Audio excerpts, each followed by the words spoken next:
is on the move.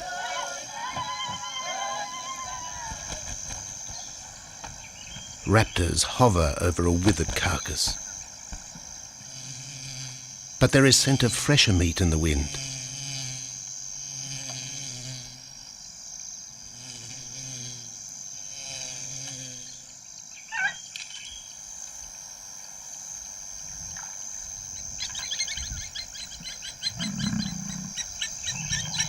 Pickings have been slim for Nabamba's pride since her fight with a startled warthog. The lioness is limping from the encounter. And even the pride's big male, Jabu, wonders when his next meal will come.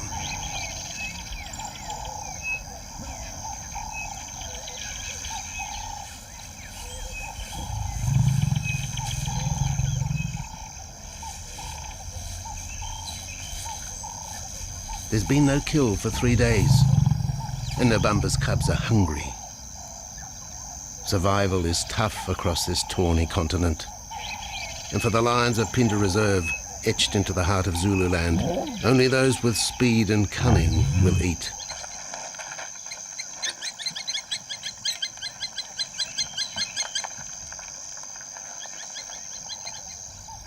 For this pride anyway, it's been a long time between meals.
Jabu had waited too long for his lioness to feed him.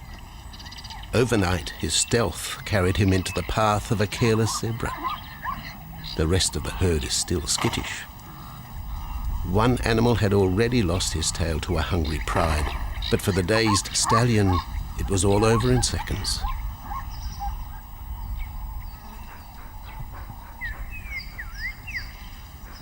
The big male watches his kill from a distance, exhausted by the chase, exhilarated by the sport.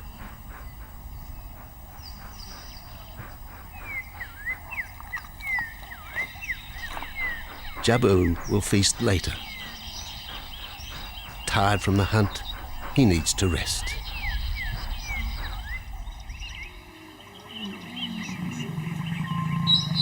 But his prey will be safe.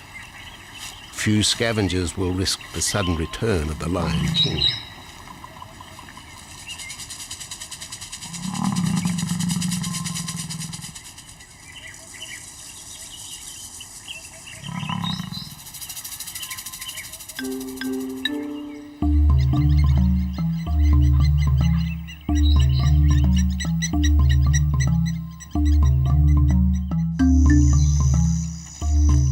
Zulu trackers follow the spoor of Nabamba's pride across Mziki Marsh.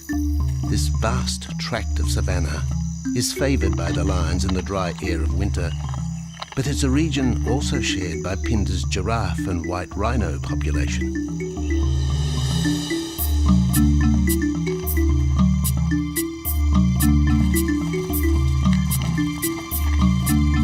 Through modern times, most of southern Africa's wildlife has been ravaged by hunting and habitat loss. Farmland, overgrazed and buffeted by domestic stock, has ripped the heart out of the original bush. The open, broad-leaved woodland, acacia bushveld, and wetland habitat had all but disappeared, taking with it the wildlife.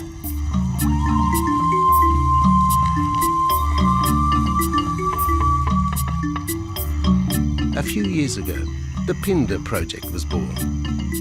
17,000 hectares of farmland bought up in KwaZulu-Natal along South Africa's eastern seaboard. What followed was the largest game restocking program ever seen on the subcontinent.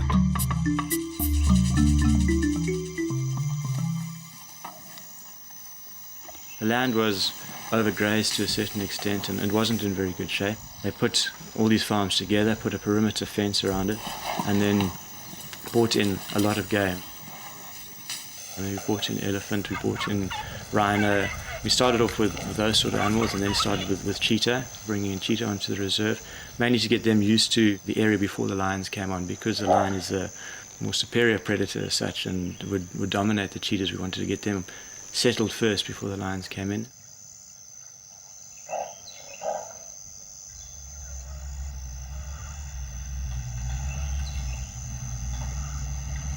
Andrew Lewis is habitat manager at Pinda, one of those committed to the restoration of southern Africa's ecosystem. Pinda is the Zulu word for return, and the aim of his company, Conservation Corporation Africa, is to return the land to its traditional wildlife and at the same time restore the habitat to its original state.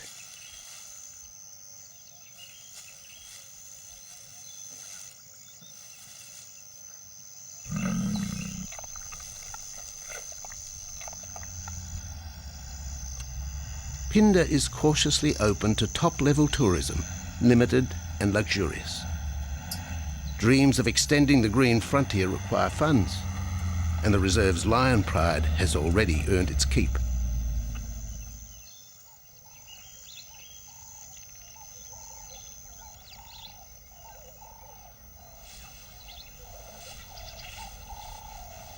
The lions on this property are actually generating revenue for the property through ecotourism, and that they are a benefit to the wildlife because of the draw card. And a few animals, lions, elephants, for example, and rhinos, and possibly giraffes, but those are your main ones that people come to see.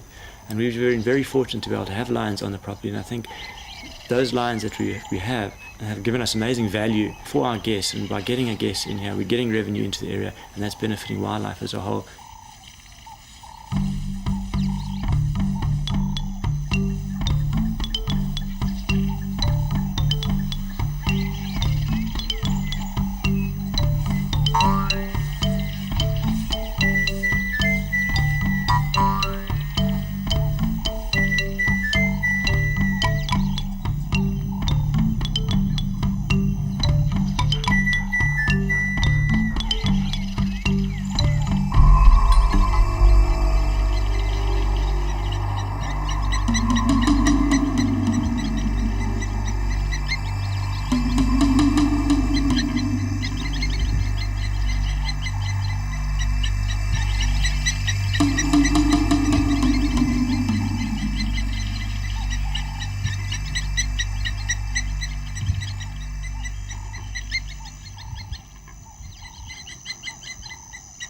Jabu has returned to his kill. He licks the bloated carcass, but still there is no feeding. Lions will gloat over their prey, delaying the first bite until the meat ripens.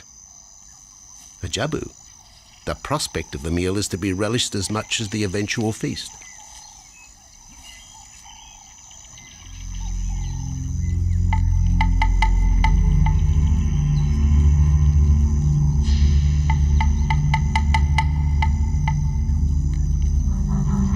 Meanwhile, Nabambo's pride is on the prowl. The older cubs are 10 months now, weaned, but still dependent upon Nabambo for food.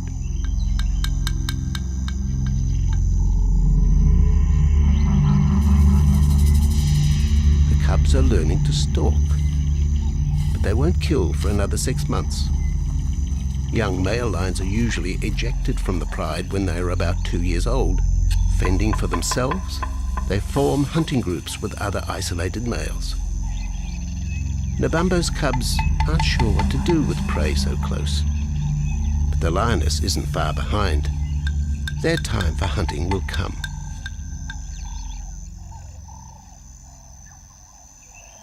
Nabambo's 4-year-old daughter also lives with the pride. She is the mother of the group's youngest offspring, 7-week twins Umveli and Damana. The little cubs have been hidden since birth and now stay close within the protective circle.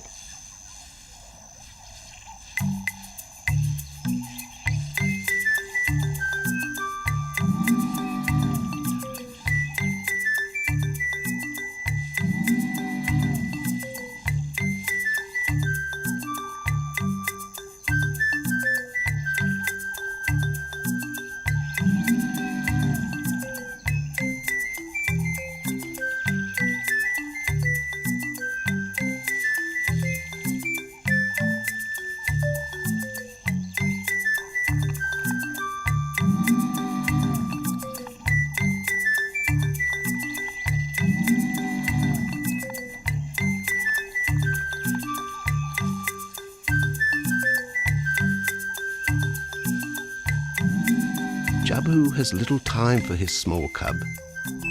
When he is older, Damana will hunt with his father, but for the moment, the big male has nothing to do with his young son. Dejected, the cub finds solace among his siblings.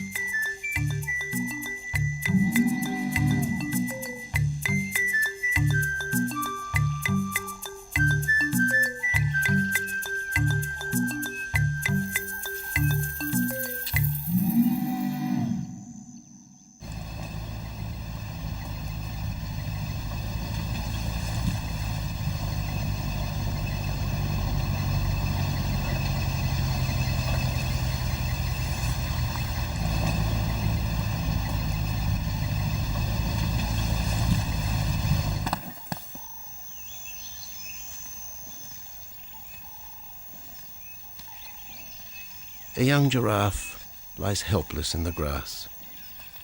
The animal's complicated vertebra means it is unable to rest its neck for any length of time. Lack of mobility means blood to the brain slows, leaving the animal disabled.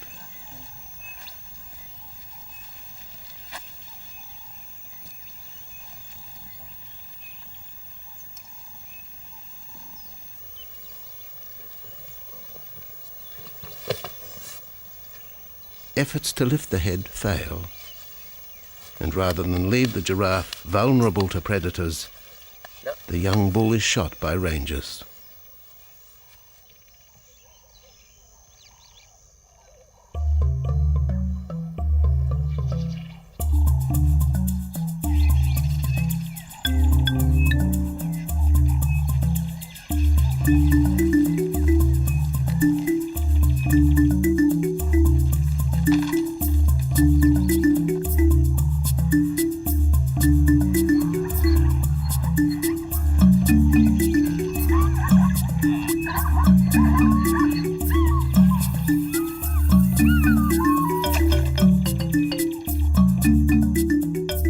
Dusk activity by the waterhole rekindles the interest of the pride.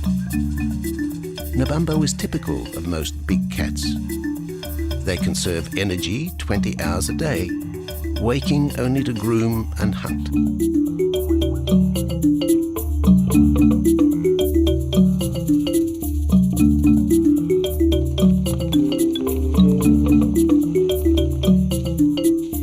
The lioness shows little sign of her injured leg, but the tusks of the warthog have torn sinew and muscle, slowing her in the pursuit of prey.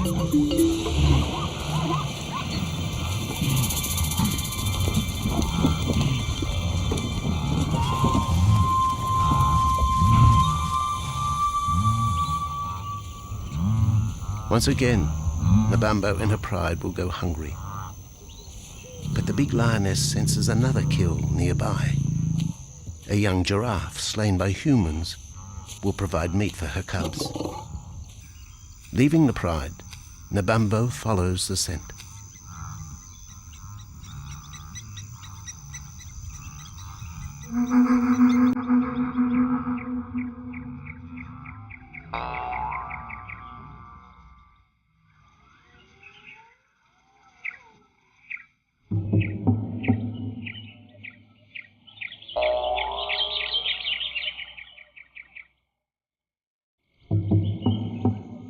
Left alone, the older cubs know the drill. They will wait for Nabambo's call to take them to the kill.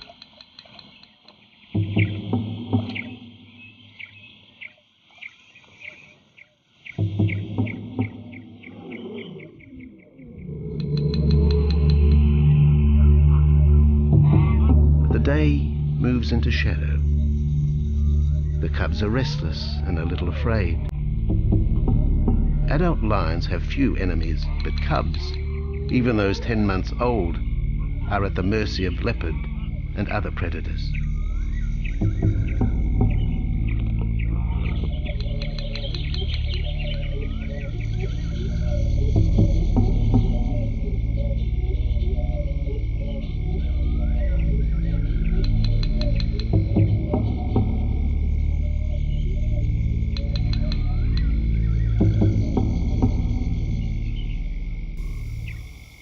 Nabambo has reached the kill, but her daughter is there first. Even though females hunt together, rivalry for the prey is fierce.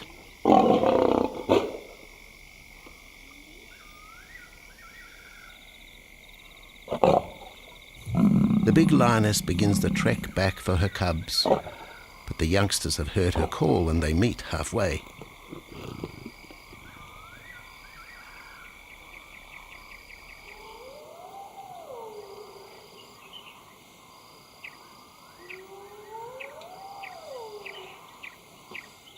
Nabambo settles herself in the long grass. The cubs are unfamiliar with her behavior.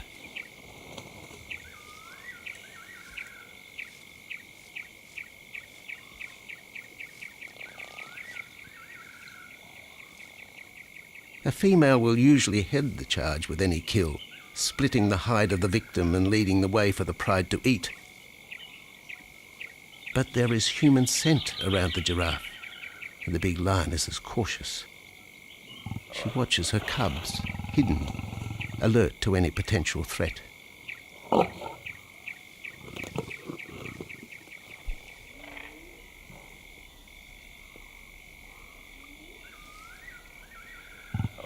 The cubs are curious, confused by this new smell.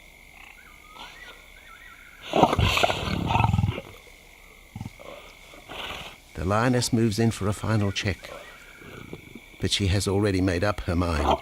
The carcass is tainted. There are foreign traces, a dangerous ambience. Instinct tells her this is not food fit for her cubs. Disappointed, Nabambo moves away, the scent of another night stalk already in the wind.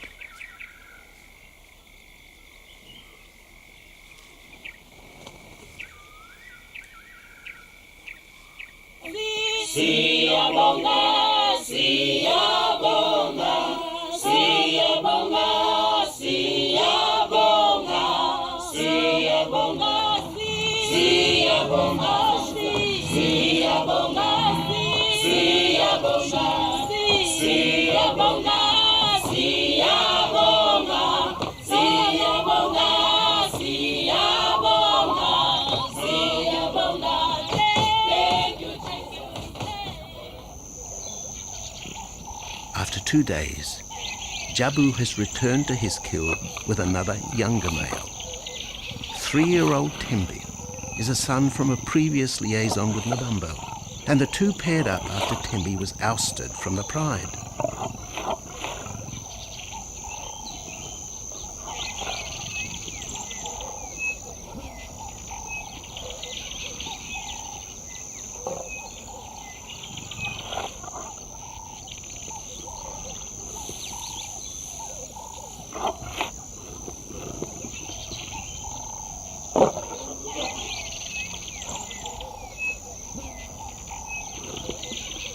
Pride males are lazy and will gladly let the females track down prey. But the theory that males won't hunt is a fallacy. Any hungry male will hunt for himself when no free lunch is provided by the lioness, hyenas or other predators.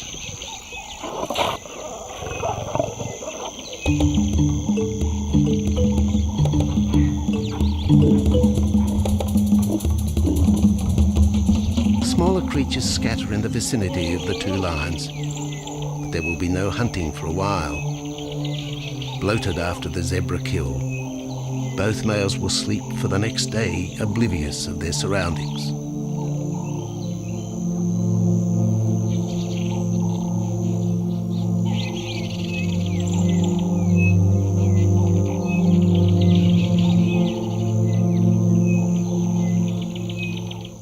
Lions hunting in pairs or groups have a success rate of around 30% in daylight, but studies show single hunters are more successful at night.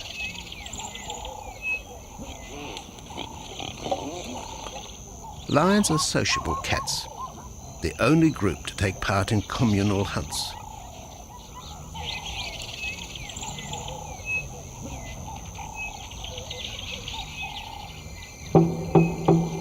Ambush is an important part of the lion's strategy. Often one pride female will round up the prey from the front, driving it towards a second lioness.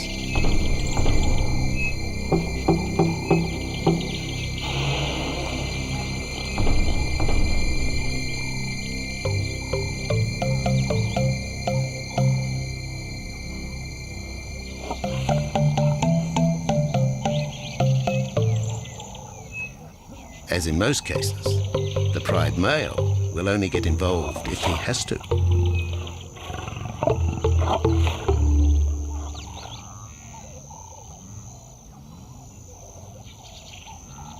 Accidents involving humans are rare in southern Africa's game reserves. Our primal fear of being eaten has been well documented, but in fact, lions seldom attack if they're not provoked. At Pinda, great care is taken to limit the number of people viewing game. Emphasis is placed on causing the animal as little stress as possible.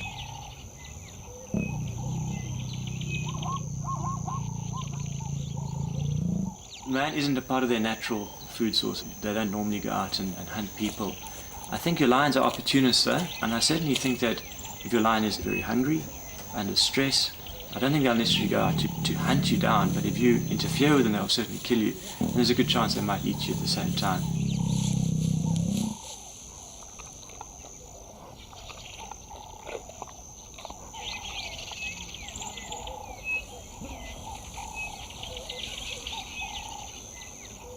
With all animals, it's how you treat them is what's the reaction you're going to get back from them. Certainly at Pinda, all our guides go through a training course and they're all brought up to a certain standard. There is a certain operating ethic with regards to viewing animals, and we certainly try and be as sensitive to the animals as possible.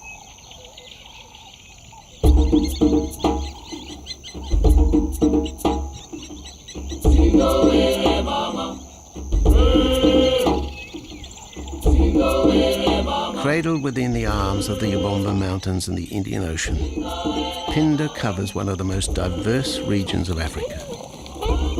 Here are found 7 different ecosystems, from palm savanna and bush veld to rare sand forest and dense thorn bush, all restored from the pastoral belt which had swept down the east coast.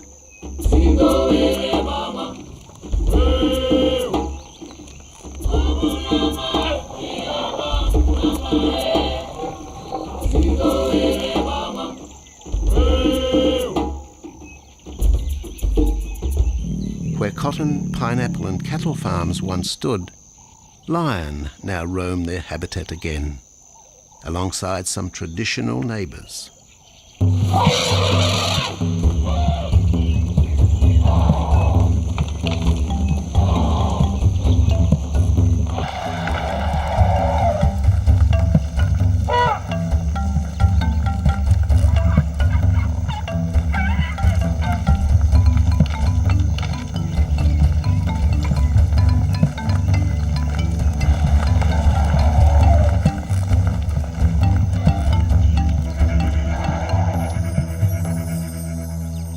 Pinda sees its responsibility to the region extending beyond restoration of habitat and wildlife.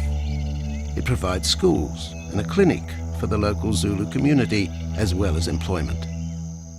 In the eyes of Andrew Lewis, essential ingredients for a successful operation.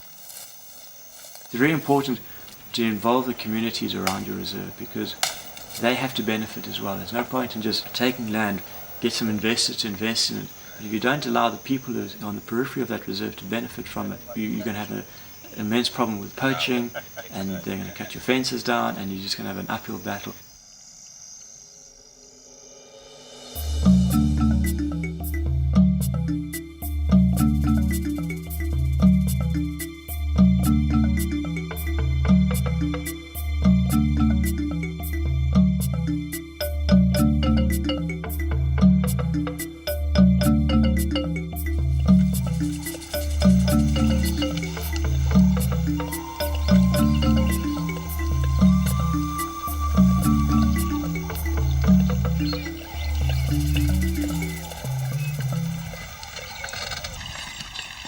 In 1992, the Pindar lions were among the first of the big 5 animals to be relocated to the reserve.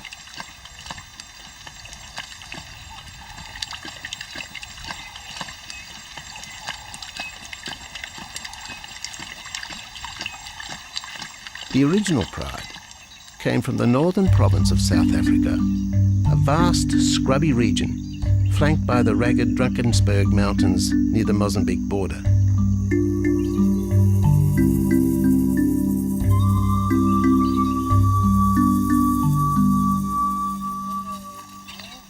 Peter Rogers helped round up Pindar's first pride, handling the lion's capture and subsequent move south. Today, he's head vet at the Hoedspruit Research and Breeding Centre for Endangered Species, overseeing its cheetah breeding program.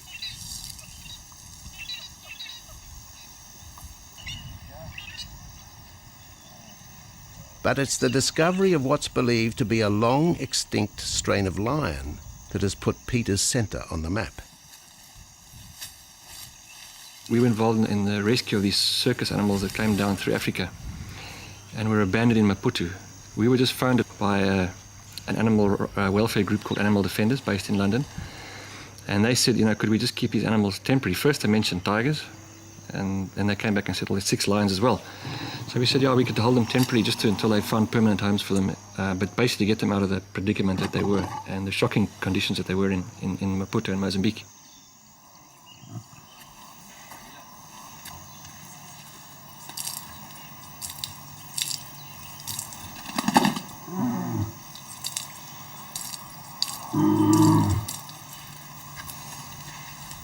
When the lions arrived at the breeding centre, their size, pale colouring, and the male's thick black belly mane put them into the category of the Cape or Barbary lion, not seen in the wild since the early 1920s.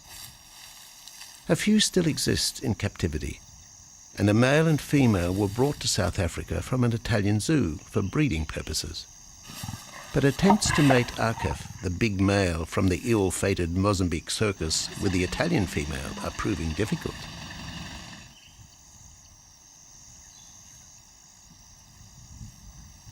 Arcaf is overprotective, even preventing the lioness from eating when the meat truck arrives.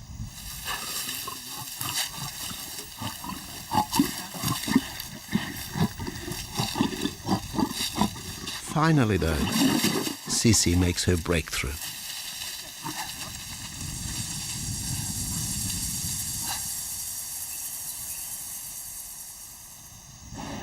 We'll see you up in the front there, Mark. You're going to go to that sort of middle central area. Where are you going to go? In the next enclosure, Arturo, the Italian Barbary male, is about to be sedated. His attention to his sister Sisi through the fence is hampering mating efforts, and Peter Rogers is keen to move the big male. He shoots the dart into Arturo's rump. Arturo has been sterilized, but while his breeding days are finished, he'll live out his days at the centre. His female companion, another Barbary from the Mozambique circus, is drawn away by the meat truck.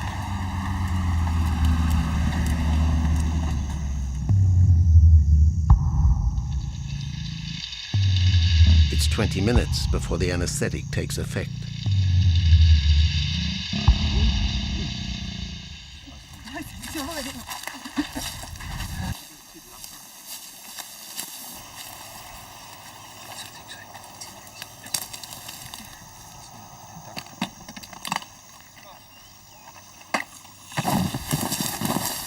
It's nice to be the supervisor. Slowly.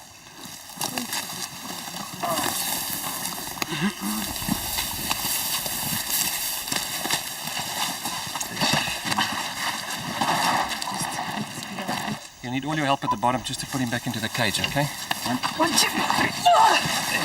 Yeah.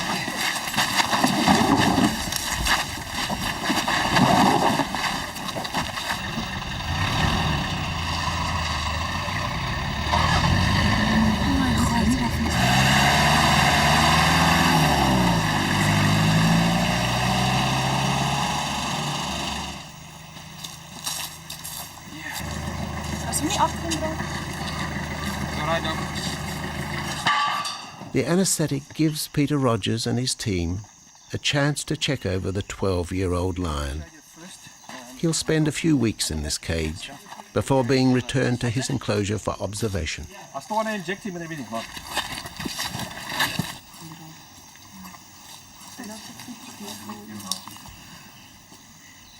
It's very exciting to be part of this project because they feel that there are perhaps not many barbaries, if any, that are really pure, that are left even in captivity. They feel that over time other animals from other genetic bases are brought in. So there's a big project afoot, Oxford University, to do the genetics. So that's just getting off the ground now.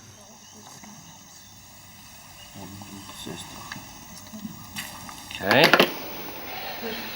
We just put under the skin and the neck, if we can find the skin under this big beard of his.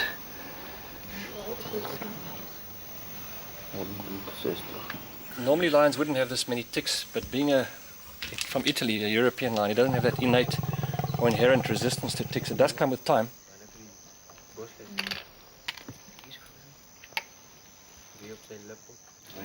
Take a bit of it just like this.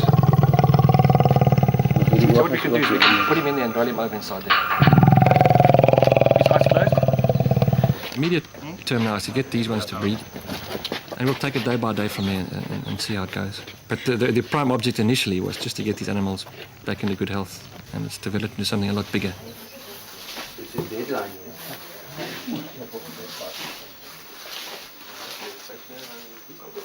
Yeah.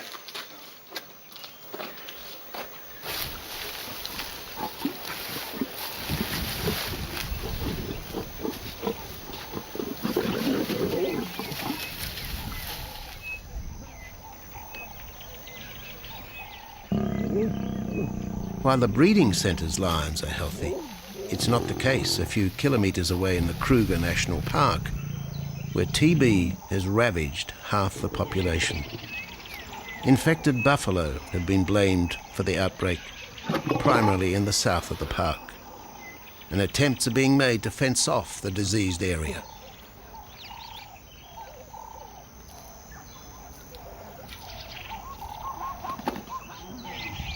And the lions are preying on infected buffalo. Because it's an exotic disease and not an indigenous disease, the lions are totally naive and they've got no resistance to it. So it's a big problem. It's a very difficult decision to make as to what to do. It's a very topical and heated subject at the moment.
Back in Phinda, the night stalk has begun. Nabambo keeps her cubs close.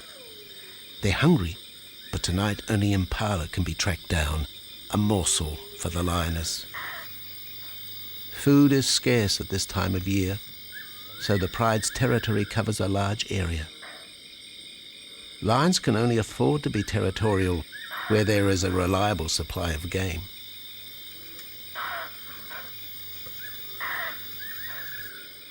Jabu wants to mate. He's been with his pride for nearly a year now, but Nabambo would prefer a larger group of males around her. Eventually, though, Jabu will have to join forces with other males to have a chance of keeping this pride. The big male is only 7 years old and a fine specimen, weighing in at just under 200 kilograms. For the moment, he's secure, although tonight, Nabambo has hunting on her mind.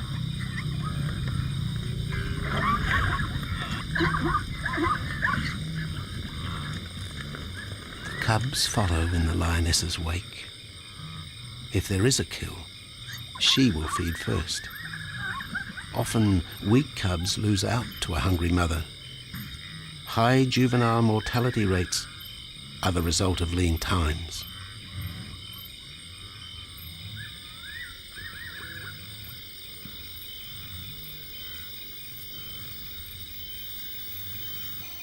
Jabu has had enough. He's been walking for hours. Sleep is more important. And the zebra he ate 2 days ago will suffice for another night.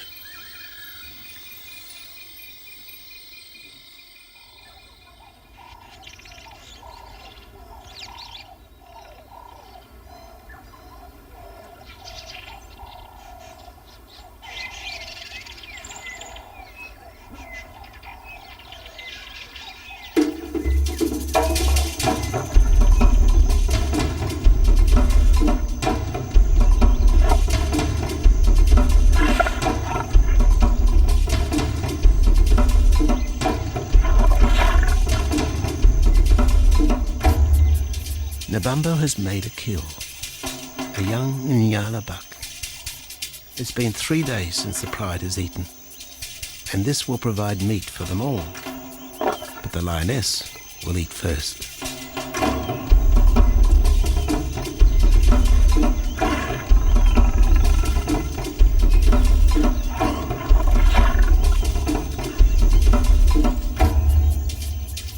The cubs know the routine. They will get their turn. But Nkosi is hungry. He creeps towards his mother. As the biggest of the cub,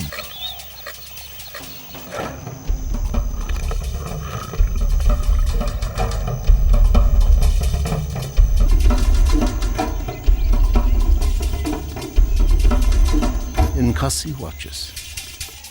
A lioness can eat more than 20 kilograms in a single sitting. This could be a long wait for the little cub.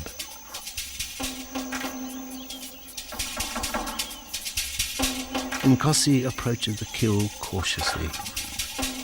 Sometimes a lioness will turn on her cubs. But today, Nabambo is pleased with her efforts.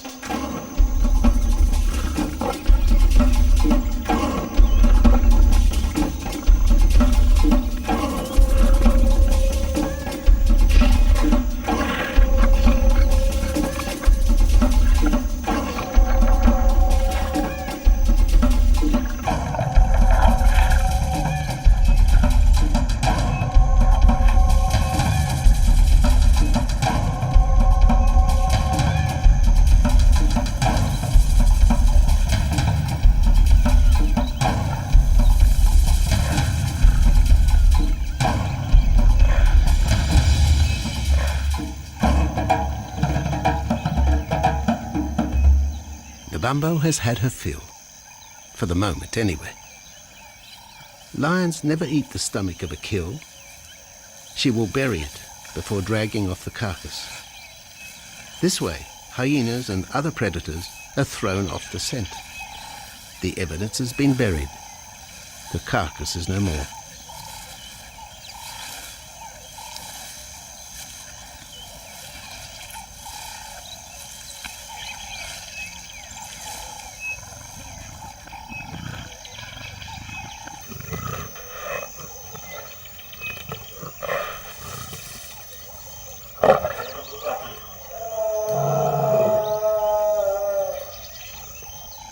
Nabambo's daughter hears the call. It is the second this morning. The first was the strangling cry of the Nyala as Nabambo broke the young buck's back. There was no struggle. The big lioness is a seasoned hunter.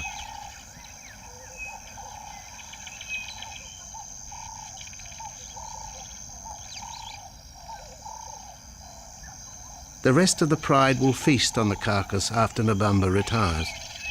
But first, they will drag it into the bushes, away from prying eyes, away from raptors already circling the kill scene.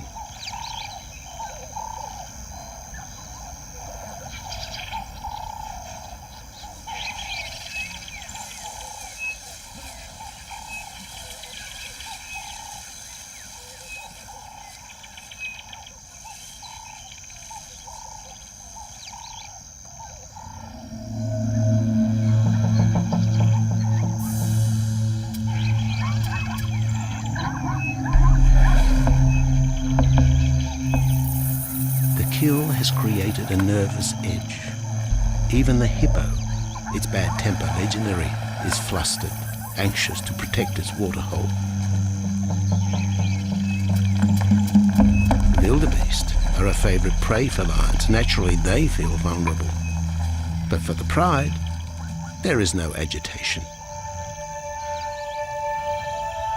Gorged, they will sleep for the next day.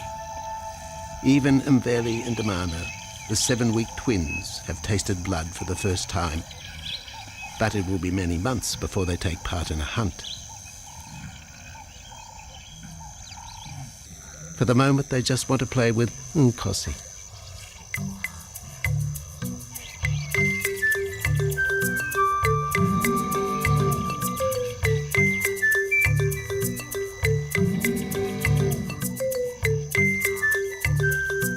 The older cub is beginning to take on the shaggy mane of the bigger males.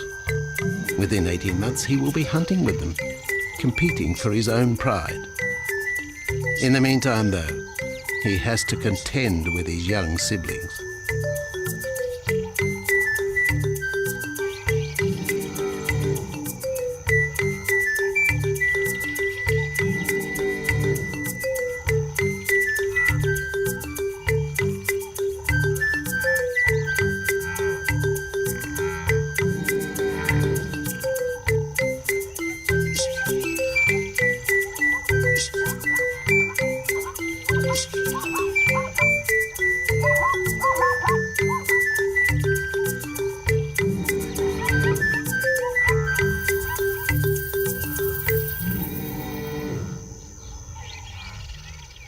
Jabu rejoins the pride.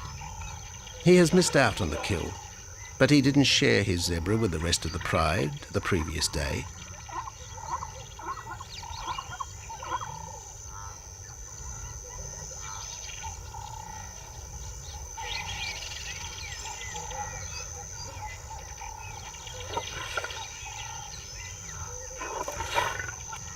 A half-hearted attempt at mating, but the big lion's attention is drawn to a curious onlooker.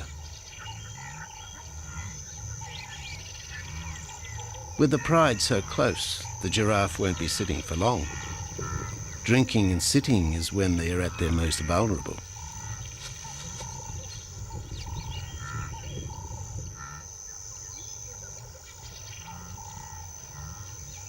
Jabu keeps an eye on his group. Pride takeovers by other males are common, and savage fights can occur between the pride male and the intruder. If a takeover is successful, the new male will usually kill all the suckling young of his former rival. When a nursing mother loses her cubs, she comes into heat within a few weeks. The normal interval between cubs is about 2 years, with a gestation time of 3 to 4 months.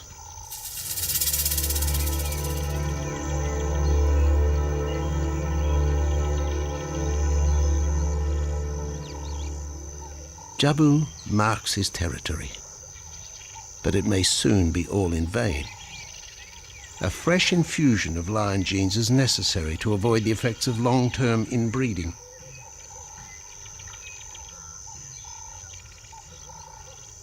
it's likely Jabu and his son Tembi will be swapped for males from another game reserve. This will broaden the bloodlines of future lions and avoid the genetic risks currently facing the pride at Pinda.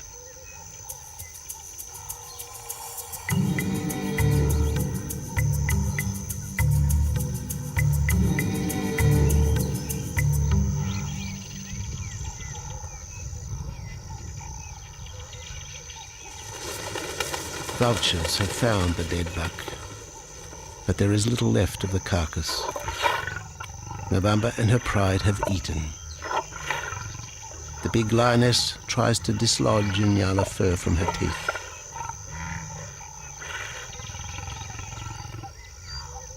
Tomorrow, the next day, there will be another kill. Mbamba's cubs will grow up strong.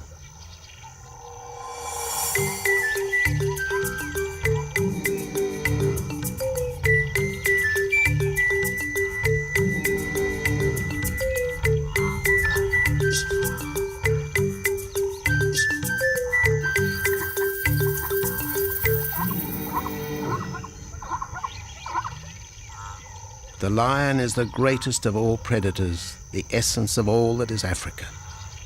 And yet, there are fewer than 50,000 left in the wild. The future for the species lies in managed reserves such as Pinda. Here in Zululand, the lion roams free for the first time since the beginning of this century. At Pinda, the philosophy has always been simple. Africa's wildlife land, undervalued and underutilized, is the continent's most precious natural resource. Focusing on the animals, their habitat and local communities is just the beginning of an African renaissance. Pinda is, after all, the Zulu word for return. Maybe, too, it's a chance for man to redeem himself just a little.